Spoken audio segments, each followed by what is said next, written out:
پاک نقل کیا ہے، صحیح حدیث ہے، یبتلی الرجل علی حسب دینہ، انسان کو آزمایا جائے، انسان اپنا کہوں بلکہ آپ کو آزمایا جائے، ایسا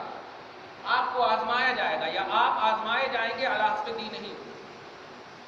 اپنے دین کے اعتبار سے، فإن كانت فی دینہ صلابۃ، اگر آپ کے دین میں سختی ہوگی یعنی آپ زبردست دیندار ہوں گے تو زید علیہ فی بلائہ، ارے باپ، تو آپ کو بلا اور آزمائش بھی سب سے زیادہ، سمجھ رہے ہیں؟ اور وَإِن كَانَتْ فِي دِينِهِ خِفَّةٌ، اور اگر دین میں کمی ہوگی، ایزی دنیا دار ہوں گے تو خفف علیہ، آپ کو آزمایا نہیں جائے۔ اب آپ سمجھ جائیے، دیندار کو اللہ خوب آزمائے گا اور دنیا دار کو اللہ کچھ نہیں آزمائے گا۔ تو اب آپ توجہ دیجیے گا، بہت سارے ملکوں میں بھی آپ دیکھیے، پاکستان والے بہت سارے روزہ وغیرہ نہیں رکھ رہے ہیں، میں نے اس کو ڈالا بھی ہے فیس بک وغیرہ پہ، آپ بھی اس کو دھیان میں رکھیے، کبھی بھی ایک کوئی مفتی ہے بے وقوف کہنا، مفتی کیسے ہوتا تھا؟ ارے بتائیے، اتنی گرمی ہوتی تھی، ارے ہندوستان تو خیر چھپی مٹی ہے نا، یہاں وہاں تو ریت ہے، ہمارے ریتیلا علاقہ، ذات و حجارہ، پتھریلا علاقہ، کیسی گرمی ہوتی، اور ایسی گرمی میں بھی روزہ نہیں چھوڑے۔ صحابہ کہتے تھے اگر 6 مہینے کا بھی روزہ ہو تو ہم روزہ رکھیں۔ بہت سارے تھے، بخاری شریف کی حدیث پاک میں ہے کہ پہلے تو مغرب سے عشاء تک ہی کھا سکتے تھے، بس مغرب سے، ابتدائی اسلام میں ایسا ہی تھا، شروع میں مغرب سے عشاء تک ہی کھا سکتے تھے۔ بہت سارے صحابہ آ کر کے تھک جا کر کے افطاری کر کے بس نیند آ جاتی تھی، سو جاتے تھے، کچھ نہیں کھا سکتے تھے، تو اب عشاء تک نہیں کھائے تو پھر آپ کو روزہ رکھنا پڑتا، پھر شام تک کی بات ہے، کہ 24 گھنٹے سے بھی زیادہ، کہیں 24 گھنٹے سے زیادہ نہیں، 24 گھنٹے کے قریب۔ تو ایک اس میں صحابی ہے، بڑے جلیل القدر ہیں، عروہ ہیں یا کون ہے، وہ اتنا بے ہوش ہو گئے، توجہ دیجیے گا، آزمائش میں کیا کام ہے، جب آزمائش میں آپ پورے اتریں گے نا، محنت کریں گے نا، تو گر بھی جائیں گے تو رب اٹھائے گا،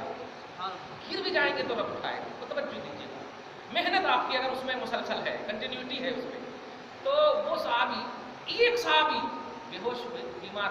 توجہ دیجیے، اللہ پاک نے اتنا کرم فرمایا پورے صحابہ پر، بلکہ پوری قیامت تک کے لوگوں پر، امتیوں پر، کہ سنو ان کی وجہ سے آپ رات بھر کھانے کی اجازت دیتا دیکھا، آزمائش میں جب آپ مطلب کھرے اتریں گے، اگرچہ آپ نہیں کر پائیں گے مگر آپ اتر جائیے نا، دیکھا جائے گا نا، اتر جائیے آپ آزمائش میں، تو اللہ پاک آپ کو اترنے میں پھسل بھی جائیں گے تو آپ کو قریب کر دیں گے۔ تو وَإِذِ ابْتَلَىٰ إِبْرَاهِيمَ، توجہ دیا، یاد کرو جب ابراہیم کو اس کے رب نے آزمایا، اور کیسے نہیں آزماتا، نور محمدی کے حامل حضرت ابراہیم میں کیسے نہیں آزماتا، توجہ دیجیے گا، آزمایا بے کلمات، ان چند کلمات سے، اور کلمات کیا ہے، یہ دوسری آیت میں خدا رہا، کیا کرنا، یہ کرنا، وہ کرنا، حضرت قتادہ، عبداللہ ابن عباس اور بہت سارے، حضرت امام مجاہد تابعی، یہ سب مفسرین کے اختلافات ہیں، پر سب سے بیسٹ تفسیر یہی جو آگے آ رہی ہے، کیا ہے، آزمایا تھا کہ ہم تمہیں پیشوا بنائیں گے، تو انہوں نے کہا کہ میری اولاد ہو، تو اللہ پاک نے ان کو ایک جملہ دے کر کے آزمایا، نہیں، تیری اولاد میں سے 2 کوالٹی ہے میرے پاس۔ سورہ صافات کی آیت کریمہ نوٹ کیجیے، سورہ صافات آیت نمبر 113 ملاحظہ کیجیے، وبارکنا علیہ وعلی اسحاق، حضرت ابراہیم پر اور حضرت اسحاق پر، ومن ذریتہما، اور ابراہیم اور اسحاق کی ذریتوں میں سے، محسن بھی ہوں گے، وظالم، اور کچھ ظالم بھی ہوں گے۔ توجہ دیجیے گا، میں آگے چل کر کے کہہ دوں گا، سمجھ جائیے، سورہ صافات کی آیت بتا چکا ہوں،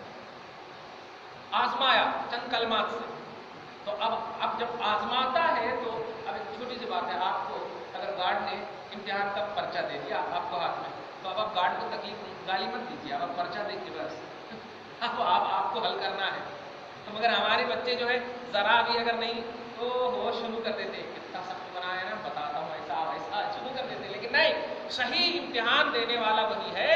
جو تیاری کر کے جائے اور پرچہ آنے کے بعد بس لکھنا شروع کر دے، گارڈ خود بھی کرے، نگراں خود بھی کرے، صحیح امتحان دے۔ تو آزمائش اور امتحان اسی کو کہتے ہیں کہ جب آپ کو پرچے مل جائیں تو اس کو حل کیجیے۔ ابراہیم کو پرچے ملے تھے چند کلمات کے،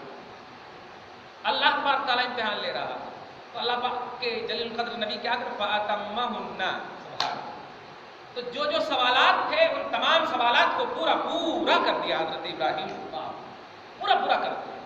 اب کیا کہتے ہیں وہ آگے آ رہی ہے، جب پورا کر دیا تو ظاہر ہے تو میں علم ریاضی. اب آپ نے پوچھا 2 دونا 4, ہم نے بتا دیا 2 دونا 4. 2 دونا کتنا ہوتا ہے, ہم نے بتایا 2 دونا 4. تو اب ٹیڑھا لکھوں یا سیدھا لکھوں, آپ کو پورا مارک دینا, آپ کو پورا دینا ہے جواب, ہے نہیں. اگر 10 نمبر کا ہے تو 10 نمبر دینا, آپ اس میں 9.5 نہیں کر سکتے کہ اس میں 2 دونا 4. تو پورا فَأَتَمَّهُنَّ, جب پورا کیا تو پروردگار عالم, ارے بے محنت کے بندہ, بے محنت کے ایسی مخلوقات ہے جس کو اللہ نواز رہا ہے, تو آزمانے کے بعد کیسے نہیں, تو اللہ پاک ارشاد فرماتا انی جاعلک للناس اماما, اے ابراہیم میں تجھے لوگوں کا پیشوا بناؤں گا, میں تجھے لیڈر بناؤں گا, میں تجھے قیادت دیتا ہوں, میں تجھے پیشوائی دوں گا.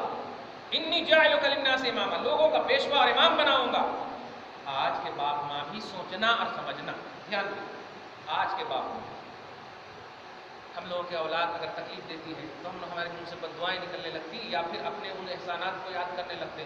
ماں تو بولتی بیٹا میں یہ کرا, میں وہ کرا, میں یہ کریے, میں وہ کریے, سب. اور باپ بولنے لگتے ذرا کمائے گا تو سمجھ میں آئے گا, باتاں کرنے لگتے, جس کو بولتے ہیں حیدرآباد کے ساتھ, باتاں کرنے لگتے. کہ نہیں, باپ ماں کی صحیح پہچان کیا ہے کہ وہ اپنی نسلوں کو زندہ رہتے تک اچھا بنانے کے لیے دام دن میں سکھنے ہر طرح سے کوشش کرے, ہر طرح سے کوشش کرے. کیوں؟ اس لیے کہ یہی وجہ ہے کہ صحیح مسلم کی حدیث پاک ہے کہ اللہ پاک نے ارشاد فرمایا اولاد تمہارے لیے خود ہی سال ثواب ہے. تو اب آپ بتائیے, جب اولاد کو اس لائق بنائیں گے آپ, تب نہ اس سال ثواب کے لائق بنے گی وہ.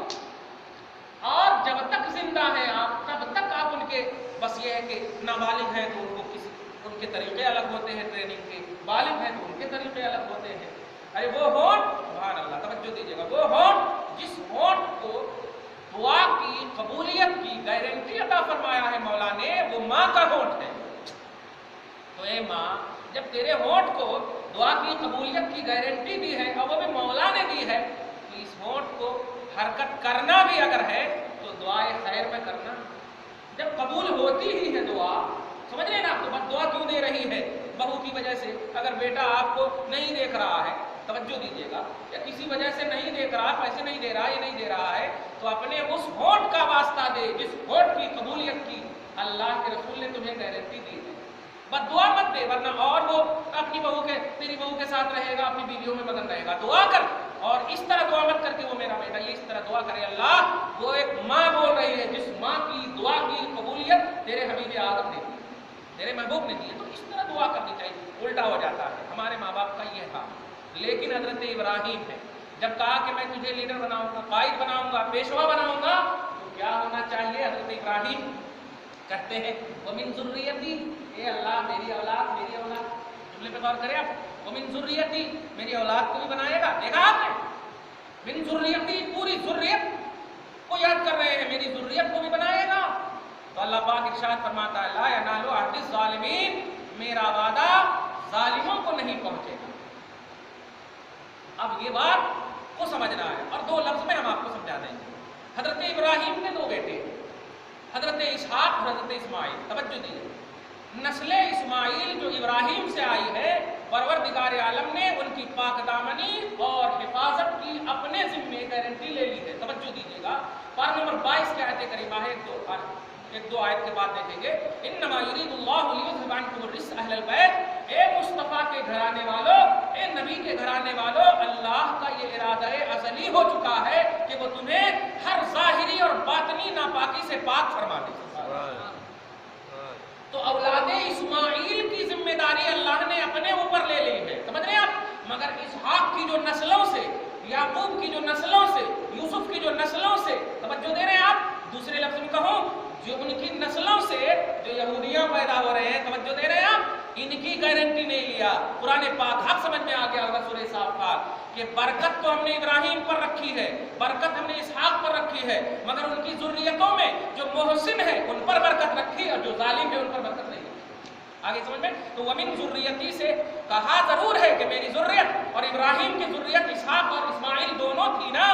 تو اللہ اگر کہہ دیتا ہاں تیری ذریت کو بھی, تو پھر ظالم کو بھی وعدہ امامت ہو جاتا, اور اللہ وعدہ خلافی نہیں کرتا ہے. اس لیے اللہ عالم الغیب ہے, وہ سب جانتا ہے کہ کچھ نسلیں ایسی بھی ان سے آنے والی ہیں جو یہودیت ہوں گی, جو ظالم ہوں گی. لہذا لا ینال عہد الظالمین, میرا وعدہ ظالموں